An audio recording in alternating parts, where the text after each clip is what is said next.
வணக்கம். வணக்கம்.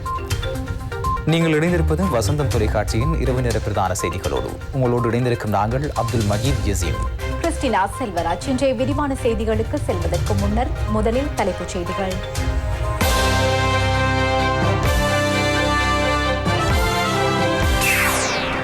புர்கா நிகாப் தடை தொடர்பான யோசனை அமைச்சரவையில் சமர்ப்பிக்கப்படவில்லை. இலங்கையின் மனித உரிமைகள் மற்றும் பொறுப்புக்கூறல் தொடர்பாக 6 மாதங்களுக்கு ஒரு தடவை மீளாய்வு செய்யப்பட வேண்டும். ஜெனீவாவில் யோசனை. தோட்ட தொழிலாளர்களின் 1000 ரூபாய் சம்பள அதிகரிப்புக்கு எதிராக தோட்ட கம்பெனிகள் நீதிமன்றம் சென்ற போதிலும் அரசாங்கத்தின் நிலைப்பாட்டில் மாற்றம் இல்லை. சர்ச்சைக்குரிய செனேகா இலங்கையில் இல்லை, அரசாங்கம் அறிவிப்பு. சீனி வரி மோசடி கரைந்து செல்லாமல் இருப்பதற்கு கணக்காய்வாளர் மற்றும் இலஞ்ச ஊழல் ஆணைக்குழு தலைமையில் விசாரணை. செனேகா தொடர்பாக ஐரோப்பாவின் கருத்து முரண்பாடு, சந்தேகம் இல்லை என்கிறது உலக சுகாதார அமைப்பு.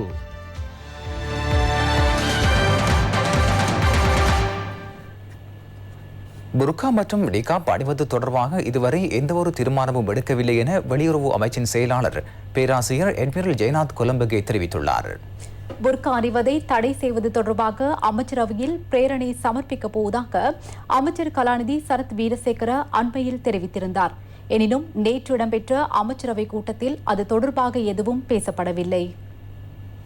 தேசிய பாதுகாப்பு உள்ளிட்ட பல்வேறு விடயங்களை நோக்காக கொண்டு புர்கா மற்றும் நிகாப் அணிவதை தடை செய்வதற்கு அரசாங்கம் நடவடிக்கை எடுப்பதாக அண்மை காலமாக பரவலாக பேசப்பட்டு வந்தது. ஈஸ்டர் தாக்குதல் தொடர்பான ஆணைக்குழு அறிக்கையின் மூலம் புர்கா தடை செய்யப்படும் என கூறப்பட்டிருந்தது. எனினும் புர்காவை தடை செய்வதற்கு அரசாங்கம் தீர்மானிக்கவில்லை என வெளியுறவு அமைச்சின் செயலாளர் ஜெயநாத் கொலம்பகே வெளியிட்டுள்ள அறிக்கையில் குறிப்பிடப்பட்டுள்ளது. அரசாங்கம் சகல தரப்பினருடனும் விரிவான பேச்சுவார்த்தைகளை ஆரம்பித்துள்ளதாகவும் தேவையான இணக்கப்பாடுகளுக்கு வருவதற்காக கணிசமான காலம் செல்லும் எனவும் வெளியுறவு அமைச்சின் செயலாளர் குறிப்பிட்டார். இதே நேரம் இன்று இடம்பெற்ற ஊடக சந்திப்பில் அமைச்சர் கலாநிதி சரத் வீரசேகர கருத்து வெளியிட்டார். பாராளுமன்ற தெரிவுக்குழு ஒன்று ஏற்படுத்தப்பட்டுள்ளது. அந்த தெரிவுக்குழுவில் முன்னாள் முஸ்லிம் அமைச்சர்களும் இருந்தார்கள். அவர்களது அனைவரது பரிந்துரை இதுவாகும். மദ്രസാக்கள், புர்கா ஆகியன அவர்களின் பரிந்துரைகளுக்கு ஏற்பவே நாம் செயற்படுத்துகின்றோம். அது அமைச்சரவையில் கலந்துரையாடப்பட்டு பின்னர் பாராளுமன்றத்திலும் ஆராயப்பட வேண்டும். அதற்கான கணிசமான வேலை திட்டங்கள் உண்டு. எதிர்காலத்தில் எவ்வாறு இதனை முன்னெடுப்பது என்பது பற்றி பார்ப்போம். இதற்கு எதிர்ப்புகள் உண்டா? எந்த ஒரு எதிர்ப்பும் இல்லை. பாகிஸ்தான் அரசாங்கம் இதற்கு எதிர்ப்பு தெரிவிப்பதாக ஊடகங்கள் செய்தி வெளியிட்டிருந்தன. இல்லை, பாகிஸ்தானுக்கு அரசாங்கத்திற்கு தேவையான வகையில் அல்ல, எமது நாட்டுக்கு தேவையான விதத்திலேயே நாங்கள் செயற்படுகின்றோம். அமைச்சரவை தீர்மானங்களை அறிவிக்கும் ஊடக சந்திப்பில் அமைச்சர் கெஹலிய ரம்புக்வெல்லவும் கருத்து வெளியிட்டார். உலகின் பல நாடுகளில் இந்த விடயம் தேசிய பாதுகாப்புக்கு ஒரு வகையில் அச்சுறுத்தலாக இருக்கும் என சுட்டிக்காட்டப்படுகின்றது. எனவே இது தொடர்பில் கலந்துரையாடப்பட்டு வருகின்றது. இதனை எவ்வாறு செய்ய வேண்டும் என்பது குறித்து நேரம் எடுத்து அவசரப்படாமல் செய்ய வேண்டும் என்ற நிலைப்பாட்டுக்கு நாம் வந்துள்ளோம். සංවාදයක් සහිතව කටයුතු කළ යුතුයි කියන තැනයි. AstraZeneca தடுப்பூசி தொடர்பாக ஒரு பகுதியில் ஏற்பட்ட முரண்பாடு காரணமாக பல நாடுகள் தடுப்பூசி ஏற்றும் நடவடிக்கைகளை தற்காலிகமாக நிறுத்தியுள்ளன. எனினும் அவ்வாறு கூறப்படும் வகையில் தடுப்பூசிகள் எதுவும் இலங்கைக்கு எடுத்து வரப்படவில்லை என அரசாங்கம் தெரிவித்துள்ளது. உலகில் எவ்வாறான நிலைப்பாடுகள் இருந்த போதிலும் எமது நாட்டில் தடுப்பூசி ஏற்றும் நடவடிக்கைகள் வெற்றிகரமாக இடம்பெறுகின்றன. அத்துடன் கொரோனா தொற்றுக்கு இலக்காகி வைத்தியசாலைகளில் சிகிச்சை பெற்று வந்த மேலும் 402 பேர் குணமடைந்து வீடு திரும்பியுள்ளனர். அந்த தடுப்பூசியின் ஒரு பகுதியில் ஏற்பட்ட பிரச்சினை காரணமாக தடுப்பூசி ஏற்றும் நடவடிக்கைகள் நிறுத்தப்பட்டுள்ளதாக இலங்கை சுகாதார தரப்பினர் தெரிவித்துள்ளனர். எனினும் அந்த சர்ச்சைக்குரிய AstraZeneca தடுப்பூசியின் குறித்த பகுதி இலங்கையில் இல்லை என அரசாங்கம் தெரிவித்துள்ளது. அந்த சர்ச்சைக்குரிய தொகுதி தடுப்பூசி ஐரோப்பாவின் ஒரு சில நாடுகளில் நிறுத்தப்பட்டுள்ளன. அந்த பிரிவில் உள்ள எந்த ஒரு தடுப்பூசியும் இலங்கைக்கு எடுத்து வரப்படவில்லை. இதனால் இத்தடுப்பூசி ஏற்றுவதில் இலங்கை மக்கள் அஞ்ச வேண்டிய தேவையில்லை. இந்த தடுப்பூசி ஏற்றும் நடவடிக்கைகள் தற்போது வெற்றிகரமாக முன்னெடுக்கப்படுகின்றது. அடுத்த ஒரு சில மாதங்களில் இலங்கையில் கொரோனாவை கட்டுப்படுத்தக்கூடியதாக இருக்கும். තත්වය ඉතාම හොඳ පාලිත් තත්වයකට රැගෙනීමට හැකියාව ලැබේ කියලා. මේ වැක්සින් එකේ හොඳ සර්විලන්ස් සිස්ටම් එකක් තියෙනවා. යම් කිසි දෙයක් වාතාවරණය இந்த தடுப்பூசியில் வித்தியாசமான தன்மைகள் உண்டு. ஒரு விடயம் தெரிய வந்தால் அது பற்றி மேலதிகமாக ஆராய வேண்டும். அதனை தற்காலிகமாக தடை செய்வதன்றி முற்றாக தடை செய்வதில்லை. உலக சுகாதார ஸ்தாபனம் தொடர்ந்தும் தடுப்பூசியை வழங்குமாறு கோரி வருகிறது. பிரிட்டனில் சுமார் 10 மில்லியன் மக்களுக்கு தடுப்பூசி ஏற்றப்பட்டுள்ளது.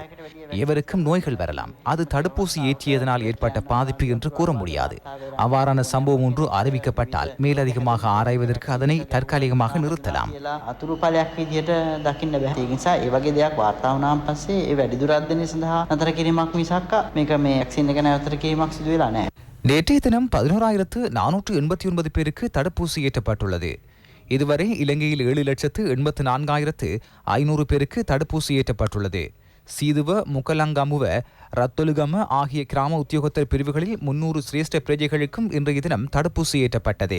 சீதுவ சுகாதார மருத்துவ அதிகாரி காரியாலயத்தில் வைத்து தடுப்பூசி ஏற்றப்பட்டது. இலங்கையில் இதுவரை 88,237 கொரோனா தொற்றாளர்கள் அடையாளம் காணப்பட்டதுடன் 2,738 பேர் வைத்தியசாலைகளிலும் இடைத்தங்கல் சிகிச்சை நிலையங்களிலும் சிகிச்சை பெற்று வருகின்றனர். குணமடைந்தோரின் மொத்த எண்ணிக்கை 84,968 ஆகும். கொட்டகல தமிழ் மகா வித்தியாலயத்தின் 2 ஆசிரியர்களுக்கும் 2 மாணவர்களுக்கும் கொரோனா தொற்றியுள்ளதாக கொட்டகல பொது சுகாதார பரிசோதகர் எஸ் ராகவன் தெரிவித்துள்ளார். இந்த 4 பேரும் முன்னைய தொற்றாளர்களுடன் தொடர்பட்டவர்களாவர். 13ஆம் தர மாணவர் ஒருவருக்கும் 7ஆம் தர மாணவி ஒருவருக்கும் இவ்வாறு கொரோனா தொற்றியுள்ளது. பாடசாலை மாணவர்களுக்கு முகக்கவசங்களை வழங்க அரசாங்கம் அண்மையில் தீர்மானித்தது. நாடு முழுவதிலும் உள்ள 5,824 பாடசாலைகளுக்கு முகக்கவசங்களை வழங்க நடவடிக்கை எடுக்கப்படும் என அமைச்சர் பேராசிரியர் GL பீரிஸ் தெரிவித்துள்ளார். பாடசாலை மாணவர்களுக்கு வழங்குவதற்கென 1.5 மில்லியன் முகக்கவசங்களை பிராண்டிக்ஸ் நிறுவனம் வழங்கியுள்ளது. அமைச்சர் பேராசிரியர் GL பீரிஸிடம் இவை வழங்கப்பட்டன. இவற்றின் பெறுமதி 6.8 மில்லியன் ரூபாவாகும். கல்வி அமைச்சின் செயலாளர் பேராசிரியர் கபில பெரேரா உள்ளிட்ட பலர் இதில் கலந்து கொண்டனர். எமது நோக்கங்களை நிறைவேற்றிக் கொள்வதற்காக அரசாங்கமும் தனியார் துறையும் ஒன்றாக இணைந்து செயற்படுவதாகும். இது ஏனைய கம்பெனிகளுக்கு ஒரு முன்னுதாரணமாகும். எமது மாணவர்களின் எதிர்காலத்தை கருத்தில் கொண்டு கல்வி அமைச்சு முன்னெடுத்து வரும் இந்த வேலை திட்டத்திற்கு இயன்றளவு முன்வந்ததையிட்டு நாம் அதனை பாராட்டுகின்றோம்.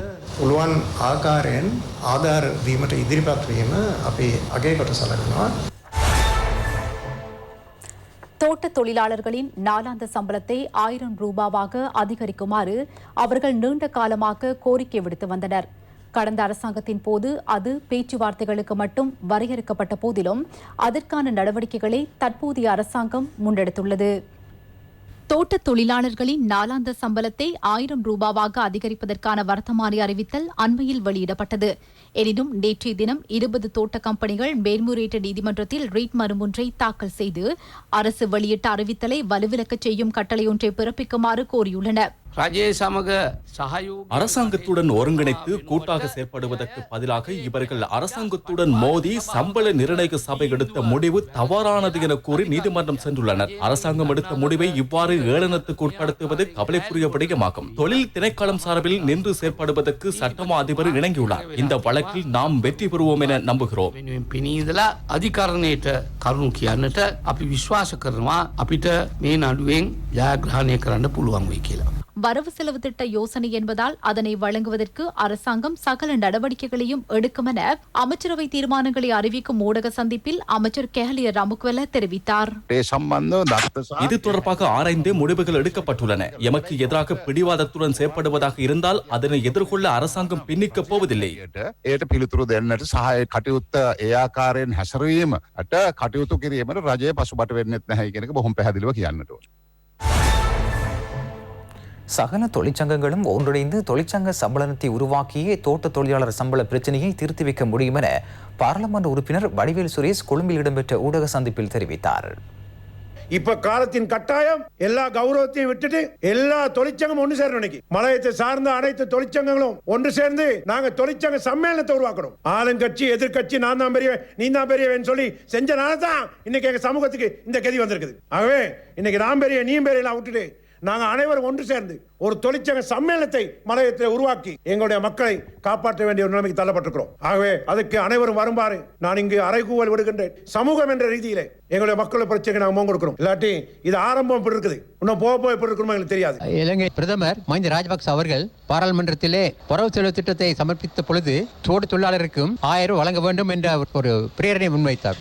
வரவேற்கக்கூடிய விஷயம். அதன் பின்பு பிரதமரும் முதலாளிமார் சம்மேளனத்தோடு பல பேச்சுவார்த்தை நடத்தினார். ஆனால் பேச்சுவார்த்தைகளிலே முதலாளி பாராளுமன்ற சம்மேளனம் 5% கூட கொடுக்க முடியாது என்று பிடிவாதத்தில் இருந்தார்கள். அதன் பின்பு நமது நாட்டின் கேபினெட்டிலே கூடி கதைத்து ஒரு முடிவெடுத்தார்கள். அந்த முடிவுதான் இந்த பிரச்சனையை தொழில் அமைச்சர் மூலம் செயற்படுத்துவதற்காக. அதற்காக தொழில் அமைச்சருமான கௌரவ நிமால் சிறிபாலடி சில்வா அவர்கள் மும்முரமாக செயல்பட்டார்.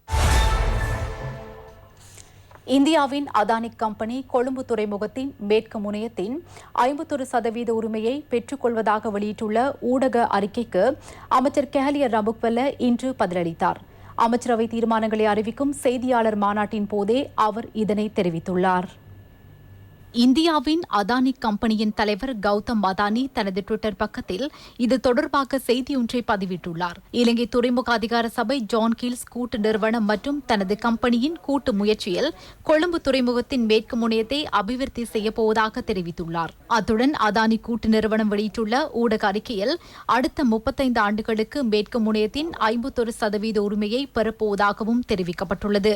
வருடாந்தம் அதன் கொள்கலன் பரிமாற்றங்களின் அளவு 3.5 மில்லியன்களாகும். 1400 மீட்டர் நீளமும் 20 மீட்டர் அகலமும் கொண்ட இறங்குத்துறையை அபிவிருத்தி செய்து பாரிய கொள்ளளவுடன் கூடிய இறங்குத்துறையாக அதனை மாற்றியமைக்கப் போவதாகவும் அதானி கூட்டு நிறுவனம் தெரிவித்துள்ளது. எனினும் இன்று இடம்பெற்ற ஊடக சந்திப்பில் அமைச்சர் கெஹலிய ரம்புக்வெல்ல அதானி கம்பெனியின் இக்கூற்று தொடர்பாக கருத்து வெளியிட்டார். Yesterday, the Indian company Adani had issued a press release saying that they will be getting 51% in the agreement. I just want to clarify if that is the breakdown. That is the offer that they have made. The breakdown will be finalized after discussions. But I'm sure that there are so many other parties that are interested. As a government of Sri Lanka, we are also interested to see whether the local companies are also interested in this entire thing. So this is quite open as far as we are concerned. We are looking for other options while accepting the Adani's 51%. சீனி வரி குறைக்கப்பட்டதன் ஊடாக அரசாங்கத்திற்கு 15 billion ரூபாவுக்கும் கூடுதலான தொகை நஷ்டம் ஏற்பட்டுள்ளதாக தெரிவிக்கப்படும் முறைப்பாடுகள் தொடர்பாக விசாரணைகள் ஆரம்பிக்கப்பட்டுள்ளன. சீனிக்கான வரி குறைக்கப்பட்டுள்ளமையால் மோசடி இடம்பெற்றதாக கூறப்படும் கூற்றும் மோசடியானதென அமைச்சர் கெஹலிய ரம்புக்வெல்ல தெரிவித்துள்ளார். இலஞ்ச ஊழல் ஒழிப்பு ஆணைக்குழுவுக்கு கிடைத்த முறைப்பாட்டின் அடிப்படையில் அவ்வாணைக்குழு கணக்காய்வாளர் திணைக்களத்துடன் இணைந்து விசாரணைகளை ஆரம்பித்தது. அதன் அறிக்கை விரைவில் பாராளுமன்றத்தில் சமர்ப்பிக்கப்படும். கொள்வனவு விலையிலும் பார்க்க குறைந்த விலையில் கூட்டுறவு மொத்த விற்பனை நிலையத்தின் ஊடாக சீனி விற்பனை செய்யப்படுவது குறித்து விசாரணைகள் இடம்பெறுவதாக அறிவிக்கப்படுகின்றது. இக்குற்றச்சாட்டு தொடர்பாக அமைச்சரவை தீர்மானங்களை அறிவிக்கும் ஊடக சந்திப்பில் கருத்து வெளியிடப்பட்டது. வரி மோசடி என்பது வருமான வரி செலுத்தாமையாகும். இதற்கு பொய்யான ஒரு அர்த்தத்தை கற்பித்து வரி மோசடி இடம்பெற்றுள்ளதாக கூறுவது நகைப்புக்குரிய விடயம். ஒரு கிலோ சீனி 145 ரூபாவுக்கு இருந்தது. நாங்கள் அதனை 95-98 ரூபாய் வரை குறைக்க முடிந்தோம். தற்போது அது 110 ரூபாவுக்கு விற்பனை செய்யப்படுகின்றது. மாறாக அது 145 ரூபாவாக மாறவில்லை. அப்படி என்றால் நுகர்வோருக்கு இது நன்மை கிடைத்துள்ளது. எனவே மோசடி என்ற ஒரு சொல்லை தவிர்த்து அதனோடு இணைந்து செயற்படவே நாம் பார்க்கின்றோம். ஜெனீவா மனித உரிமைகள் பேரவையில் சமர்ப்பிக்கப்பட்ட பிரேரணைகள் தொடர்பான வாக்கெடுப்பு அடுத்த வாரம் இடம்பெறும். சீர்திருத்தங்களுடன் சமர்ப்பிக்கப்பட்ட ஆணையாளரின் பிரேரணை இதுவரை விவாதத்திற்கு எடுத்துக் கொள்ளப்படவில்லை. சீர்திருத்தப்பட்ட பிரேரணையின்படி இலங்கையில் மனித உரிமைகள் மற்றும் பொறுப்பு கூறல் தொடர்பான மீளாய்வு 6 மாதங்களுக்கு ஒரு தடவை இடம்பெற வேண்டுமென யோசனை தெரிவிக்கப்பட்டுள்ளது. எவ்வாறான தடைகள் அல்லது இடையூறுகள் வந்த போதிலும் நாட்டுக்காக ஆற்ற வேண்டிய உச்ச பணிகளை தொடரப்போவதாக ஐரோப்பாவில் வாழும் தேசப்பற்றுள்ள இளைஞர்கள் தெரிவிக்கின்றனர். இது தொடர்பாக அங்கிருக்கும் எமது பிரதிநிதி ஸ்ரீமால் பத்ராஜ தகவல்களை வழங்கியுள்ளார். 46வது மனித உரிமைகள் பேரவை கூட்டத்தொடரின் இறுதி வாரம் ஆரம்பமாகியுள்ளது. இவ்வாரத்தில் இலங்கைக்கு எதிரான பிரேரணை வாக்கெடுப்புக்கு விடப்படும். LTTE சார்பான புலம்பெயர் தமிழர்கள் மற்றும் LTTயினர் தேசப்பற்றுள்ள இலங்கையர்களின் சமூக ஊடகங்கள், மின்னஞ்சல்கள், சைபர் தாக்குதல்களை நடத்த அவர்கள் நடவடிக்கை எடுத்துள்ளனர். ஐக்கிய நாடுகள் மனித உரிமைகள் கூட்டத்தொடர் கடந்த 22ஆம் தேதி ஆரம்பமாகியது. ஐக்கிய நாடுகள் மனித உரிமைகள் ஆணையாளரின் பிரேரணையுடன் Canada, Britain, Germany, Montenegro, Malawi ஆகிய நாடுகள் இலங்கைக்கு எதிரான மற்றொரு பிரேரணையை முன்வைத்துள்ளன. முதல் சுற்று கலந்துரையாடலில் இலங்கைக்கு ஆதரவாக 21 நாடுகள் செயற்பட்டதுடன் மேற்கு நாடுகளோடு 15 நாடுகள் மட்டுமே செயற்பட்டன. இதனால் இலங்கைக்கு எதிராக ஏனைய நாடுகளின் ஆதரவை பெற்றுக்கொள்வதற்கான பிரேரணையில் இணை அனுசரணை வழங்கும் கனடா மற்றும் பிரிட்டன் ஆகிய நாடுகள் பெரும் முயற்சியில் ஈடுபட்டுள்ளன. இதே நேரம் இலங்கை சார்பில் 46வது ஜெனீவா கூட்டத்தொடரில் வீடியோ தொழில்நுட்பத்தின் ஊடாக ஸ்கொட்லாந்தில் வாழும் பேராசிரியர் ருவன் பராக்கிரமவங்ச கலந்து கொண்டார். Madam President, I would like to draw your attention to the negative effects of terrorism on the enjoyment of all human rights. Sri Lanka is living proof of this relationship between human rights and terrorism. Since the military defeat of LTTE, the country saw a surge in its economic development and a revival of social and cultural rights. Despite this achievement, the terrorist fascist ideology of creating an independent state of Elam in the north and east is rampant in international fora. Therefore, while promoting reconciliation and accountability through an interactive dialogue between your office and the government of Sri Lanka, we should not lose oversight of the ultimate goal. Therefore, we call on this Council not to fall prey to separatist ideology while promoting the human rights of all Sri Lankans. Ilangai motor வண்டி மற்றும் motor வாகன உதிரிப்பாகங்களை தயாரிப்பதற்கான திட்ட வரைவு வெளியிடப்பட்டது. இலங்கையை motor வாகன தயாரிப்பு துறையை நோக்கி கொண்டு செல்லும் பயணத்தின் ஆரம்பமாக இந்நடவடிக்கை முன்னெடுக்கப்பட்டது. இந்த ஆவணங்களில் விடுக்கப்பட்டுள்ள விடயங்கள் அமைச்சர் விமல் வீரவன்சவினால் பிரதமர் மஹிந்த ராஜபக்சவிடம் கையளிக்கப்பட்டது. இதனோடு தொடர்புடைய இணையதளமும் பிரதமரினால் அங்குரார்ப்பணம் செய்யப்பட்டது. இதன் ஊடாக வாகன தயாரிப்பு மற்றும் உதிரிப்பாகங்கள் பொருத்தும் நடவடிக்கைகளை உத்தியோகபூர்வமாக ஆரம்பிக்க முடியும் என பிரதமர் இங்கு தெரிவித்தார். நாட்டின் பணம் வெளிநாடுகளை நோக்கி செல்வதை குறைத்து அந்நிய செலாவணியை மீதப்படுத்தி தேசிய பொருளாதார சவால்களை வெற்றி கொள்ளக்கூடிய திறமை எம்மிடம் இருப்பதாக பிரதமர் இங்கு தெரிவித்தார்.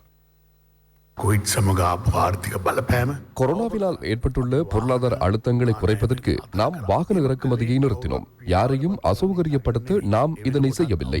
எவ்வாறெனினும் 2 வருடங்களுக்கு தேவையான வாகனங்கள் இறக்குமதி செய்யப்பட்டு நாட்டில் உள்ளன என்பது உங்களுக்கு தெரியும். நடைமுறைகளை மாற்ற எண்ணும் போது பல்வேறு தடைகள் உருவாகும் என்பது உங்களுக்கு தெரியும். சிலர் விரும்புவார்கள், சிலர் விரும்ப மாட்டார்கள். எனினும் நாம் சிறந்த நடைமுறையொன்றை அறிமுகப்படுத்தினால் அனைவரும் அதில் இணைந்து கொள்வார்கள். வாகன தயாரிப்பு மற்றும் உதிரிப்பாகங்களை தயாரிக்கும் நடவடிக்கைகளை முன்னெடுக்கும் வேலை திட்டம் இதற்கு முன்னர் இருந்ததில்லை. எனவே இந்த விடயம் எமது தொழில்துறையில் மிக முக்கிய திருப்பு முனையாக இருக்கும் என நாம் நம்புகின்றோம். வாகனங்களை பொருத்தும் நடவடிக்கையை தேசிய ரீதியில் ஆரம்பிக்கும் போது சந்தையில் சிறந்த வாய்ப்புகளை பெற முடியும். அதேபோல் வாகன உதிரிப்பாகங்களை தயாரிக்கும் தொழில்துறையும் இதனோடு வேகமாக அபிவிருத்தி அடையும். மறுபக்கம் புத்தாக்கங்கள் தொடர்பில் நாட்டிற்குள் மிகப்பெரிய கேள்வி எழும்பும். அது தொடர்பான ஆர்வத்தை தூண்டுவதற்கு இவ்வாறான ஒரு செயற்திட்டம் இருப்பது மிக முக்கியத்துவம் வாய்ந்ததாகும். 20,000க்கும் அதிகமானோருக்கு இதனூடாக நேரடி வேலை வாய்ப்பு கிடைக்கின்றது. நாம் அபிவிருத்தி அடைந்த உலகத்தோடு போட்டியிடுகின்றோம். அதனால் எத்தனை தடைகள் வந்தாலும் இப்போட்டியில் இருந்து நாம் விலகக்கூடாது. அந்நிய செலாவணி வெளிநாடுகளுக்கு செல்வதை குறைத்து தேசிய பொருளாதார சவால்களை வெற்றி கொள்ளக்கூடிய தகமை எமக்குள்ளது. மேட் இன் ஸ்ரீலங்கா என்ற நாமத்தை உலகம் முழுவதும் கொண்டு செல்ல நாடு முழுவதும் இணைந்து செயற்பட வேண்டியதே முக்கியத்துவம் வாய்ந்ததாகும். அமைச்சர் காமினி லோககே, ராஜாங்க அமைச்சர் திலும் அமுனுகம ஆகியோரும் இந்நிகழ்வில் இணைந்திருந்தனர். அக்கரைப்பற்று பகுதியில் மோட்டார் வண்டி ஒன்றை சோதனையிட்டதில் 124 போலி 5000 ரூபாய் நாணயத்தாள்களுடன் சந்தேக நபர்கள் 2 கைது செய்யப்பட்டுள்ளனர். மேலதிக விசாரணைகளின் போது குறித்த போலி நாணயத்தாள்கள் அச்சிடப்பட்ட இடத்திலிருந்து மற்றொரு சந்தேக நபர் கைது செய்யப்பட்டதோடு உபகரணங்கள் பலவும் கைப்பற்றப்பட்டதாக போலீசார் தெரிவிக்கின்றனர். 124 5000 ரூபாய் போலி நாணயத்தாள்கள் கைப்பற்றப்பட்டுள்ளன. இது உண்மையான நாணயத்தாளாக இருந்தால் அதன் பெறுமதி 6,40,000 ரூபாவாக இருக்கும். இந்த 2 சந்தேக நபர்களோடு மோட்டார் வண்டி ஒன்றும் கைப்பற்றப்பட்டுள்ளது. அதேபோல் பகுதியாக அச்சிடப்பட்ட 20 போலி 5000 ரூபாய் நாணயத்தாள்களும் கைப்பற்றப்பட்டுள்ளன. அச்சு இயந்திரம் ஒன்றும் அதற்காக பயன்படுத்தப்படும் மை நாணயத்தாள்களை வெட்டுவதற்கு பயன்படுத்தப்படும் கட்டர் என்பதும் கைப்பற்றப்பட்டுள்ளன. சந்தேக நபர்கள் பயணித்த மோட்டார் வண்டி கைப்பற்றப்பட்டுள்ளது. இது தொடர்பில் அக்கரைப்பற்று போலீசார் விசாரணைகளை மேற்கொண்டு வருகின்றனர்.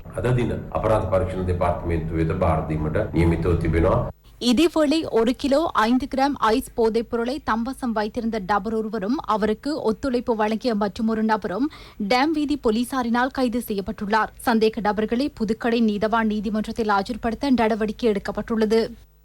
உதவி போலீஸ் இன்ஸ்பெக்டர் என்ற போர்வையில் பல்வேறு மோசடிகளில் ஈடுபட்ட நபர் ஒருவர் மேல் மாகாண தெற்கு பிராந்திய போலீஸ் குற்றவியல் பிரிவு அதிகாரிகளினால் கைது செய்யப்பட்டார். ரக்வான பகுதியைச் சேர்ந்த 36 வயதுடைய நபர் ஒருவரை இவ்வாறு கைது செய்யப்பட்டுள்ளார். உதவி போலீஸ் இன்ஸ்பெக்டராக போலீஸ் சீருடையுடன் எடுக்கப்பட்ட புகைப்படங்களையும் அவர் இணையதளத்தில் பதிவேற்றியுள்ளார். பத்தலை ஹெந்தல பகுதியில் நடத்தப்பட்டு வந்த பாரிய அளவிலான கசிப்பு உற்பத்தி நிலையம் கலால் அதிகாரிகளினால் முற்றுகையிடப்பட்டது. சந்தேக நபர் ஒருவரும் கைது செய்யப்பட்டார்.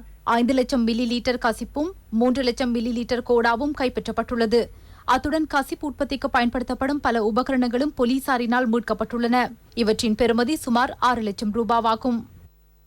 முல்லைத்தீவு வலை பிரதேசத்தின் காட்டுப்பகுதியில் மறைத்து வைக்கப்பட்டிருந்த ஆர்பிஜி மற்றும் மோட்டார் குண்டுகள் உள்ளிட்ட பெரும் தொகையிலான குண்டுகளும் போலீஸ் விசேட அதிரடி படையினரால் கைப்பற்றப்பட்டுள்ளன. எல்டிடியினர் இதனை மறைத்து வைத்திருக்கலாம் என சந்தேகிக்கப்படுகின்றது.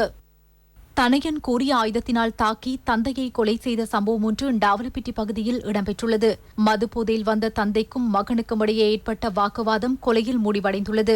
நாவலப்பிட்டி போலீஸ் பிரிவில் உள்ள கருவாத்தோட்ட கூலி குரூப் தோட்டத்தில் வசித்து வந்த 77 வயதுடைய சரவணமுத்து மகாமுனி எனும் 2 பிள்ளைகளின் தந்தையே இவ்வாறு படுகொலை செய்யப்பட்டுள்ளார். 41 வயதுடைய 3 பிள்ளைகளின் தந்தையான கொல்லப்பட்டவரின் புதல்வர் அப்பகுதியிலிருந்து தப்பிச் சென்றுள்ளதாக நாவலப்பிட்டி போலீசார் தெரிவிக்கின்றனர்.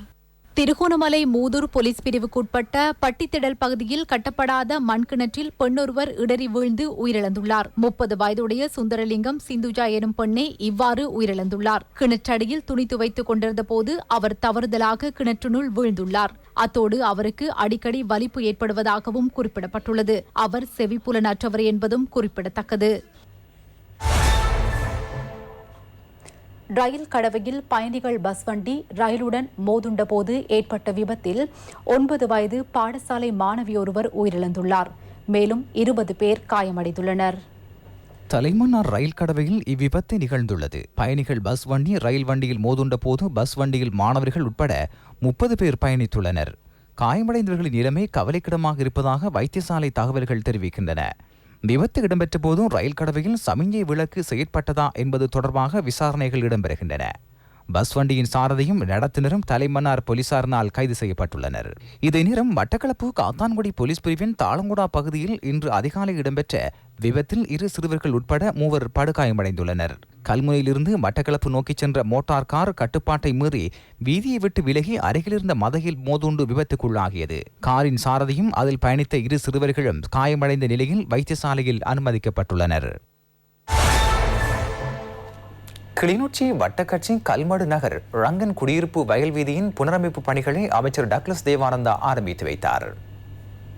எங்களுடைய அரசாங்கத்தை பொறுத்த வகையில் பாரபட்சமற்ற வகையில் நாடு தழுவிய ரீதியில் தேவைகளை பொறுத்து இந்த திட்டங்கள் முன்னெடுக்கப்பட்டு வருகின்றது. உலகத்திலேயும் கடந்த காலங்களில் ஆட்சியில் இருந்த அரசுகள் மாற்றாந்தாய் மனப்பான்மையோடு எங்களுடைய பிரச்சனைகளை அணுகியபடியினால்தான் ஒரு காலகட்டத்தில் ஆயுத போராட்டத்திற்குரிய ஒரு தேவை இருந்தது. இன்றைக்கு அதிலிருந்து விடுபட்டு வந்திருக்கின்றார்கள். ஆனால் இருக்கிறதை பாதுகாத்து கொண்டு நாங்கள் முன்னோக்கி போகின்ற ஒரு சூழல் உருவாகி இருக்கின்றது. அந்த சூழலை பலப்படுத்தக்கூடிய வகையில் நீங்கள் நடந்து கொள்ள வேண்டும். இதற்கு அப்பால் உங்களுக்கு இருக்கக்கூடிய பிரச்சனைகளையும் நீங்கள் எழுத்து வடிவில் கொடுப்பீர்களாக இருந்தால் அவையும் கருத்தில் எடுக்கப்பட்டு நிச்சயம் தீர்க்கப்படும். கல்மடு நகர் பாலத்தை நிர்மாணித்து தருமாறு பிரதேசவாசிகள் நீண்ட காலமாக விடுத்து வந்த கோரிக்கை நிறைவேற்றப்பட்டதையிட்டு மக்கள் பாராட்டு தெரிவித்துள்ளனர். அமைச்சர் டக்ளஸ் தேவானந்தா இன்று காலை அதன் நிர்மாண பணிகளை ஆரம்பித்து வைத்தார். வடமாகாண வீதி அபிவிருத்தி அதிகார சபையின் பணிப்பாளர் குருஸ் உள்ளிட்ட பலர் கலந்து கொண்டனர். நாட்டின் விவசாய உற்பத்தியை மேம்படுத்துவதற்காக வாரி சௌபாக்கியா திட்டத்தினூடாக அரசாங்கம் பல்வேறு வேலைத்திட்டங்களை முன்னெடுத்து வருகின்றது. மட்டக்களப்பு மாவட்டத்தில் உள்ள 88 சிறிய குளங்களையும் நீர்ப்பாசன அணைக்கட்டுகளையும் அபிவிருத்தி செய்வதற்கு 80 கோடி ரூபாய் ஒதுக்கப்பட்டுள்ளது. இத்திட்டத்தின் கீழ் வெள்ளாவளி பிரதேச செயலக பிரிவின் முதுமுன் மாதிரி சோலை அணைக்கட்டின் புனரமைப்பு பணிகள் ஆரம்பித்து வைக்கப்பட்டன. ராஜாங்க அமைச்சர் சதாசிவம் யாழேந்திரன் பிரதம அதிதியாக கலந்து கொண்டார். இதற்கென 17 கோடி ரூபாய் செலவிடப்படும். நீர்ப்பாசன அமைச்சர் சமல் ராஜபக்சவின் வழிகாட்டலின் கீழ் கிராமிய வயல் நிலங்கள் மற்றும் அதனை அண்டியுள்ள குளங்களும் நீர்த்தேக்கங்களும் புனரமைக்கப்படுகின்றன. பாராளுமன்ற உறுப்பினர் இரா சாணக்கியன், பொதுஜன பெரமுன மாவட்ட இணைப்பாளர் பரமசிவம் சந்திரகுமார், வெள்ளாவளி பிரதேச செயலாளர் உள்ளிட்ட பலர் இதில் கலந்து கொண்டனர். கடந்த அரசு காலத்திலே தமிழ் தேசிய கூட்டமைப்புக்கு கிடைத்தது கோல்டன் ஆப்பர்ச்சுனிட்டி, தங்க சந்தர்ப்பம். அப்படி ஒரு சந்தர்ப்பம் இனிமேல் இலங்கை சரித்திரத்தில் கிடைக்குமா எனக்கு தெரியாது. This is my own opinion, சொந்த அபிப்பிராயம். அந்த மாதிரி ஒரு சந்தர்ப்பத்தை வச்சு நீண்ட காலம் புரையோடி போய் இருந்த தமிழ் மக்களுக்கான பிரச்சனைக்குரிய பல பிரச்சனைகளுக்கு தீர்வும் கண்டிருக்கலாம், பல அபிவிருத்தி திட்டங்களை செய்திருக்கலாம். அப்படி ஒரு வாய்ப்பு இனிமேல் கிடைக்குமா என்பது சந்தேகம். இந்த நாட்டினுடைய ஜனாதிபதிக்கு விழுந்த வாக்குகள் இந்த மாவட்டத்திலே 38,000 வாக்கு. இதே நேரம் 2,39,000 வாக்குகள் சஜித் பிரேமதாஸ் அவர்களுக்கு விழுந்தது. இந்த நாட்டினுடைய ஜனாதிபதி 1,00,000 வேலை வாய்ப்பாக இருக்கலாம், குலப்புணரமைப்பு இருக்கலாம், 1,00,000 வீதி புனரமைப்பு இருக்கலாம். எதிலையுமே பாரபட்சம் காட்டப்படவில்லை. வாக்கு விழவில்லை, வாக்கு குறைவாக விழுந்தது இல்லை. கடந்த அரசு காலத்திலே அந்த 4.5 வருஷம் என்பது வெறுமனே அரசாங்கத்தை பாதுகாத்தது மட்டும்தான் மிச்சம், வேற ஒன்றுமே நடக்கல. ஆனால் தற்போது அரசாங்கத்துடைய போக்கு, ஏன்னா அந்த அரசாங்கத்தில் இருக்கின்ற ஒரு அமைச்சர், எங்களுடைய நோக்கம் என்னென்றால் அரசாங்கத்துக்குள்ளே இருந்து முடிந்த அளவுக்கு இந்த மாவட்டத்தை பொருளாதார ரீதியாக கட்டியெழுப்ப வேண்டும். இத்துடன் வசந்தத்தின் இரவு நேர பிரதான செய்தி அறிக்கை நிறைவடைகிறது. மீண்டும் எமது அடுத்த பிரதான செய்திகளை நாளை மதியம் 1 மணிக்கு எதிர்பாருங்கள். வணக்கம்.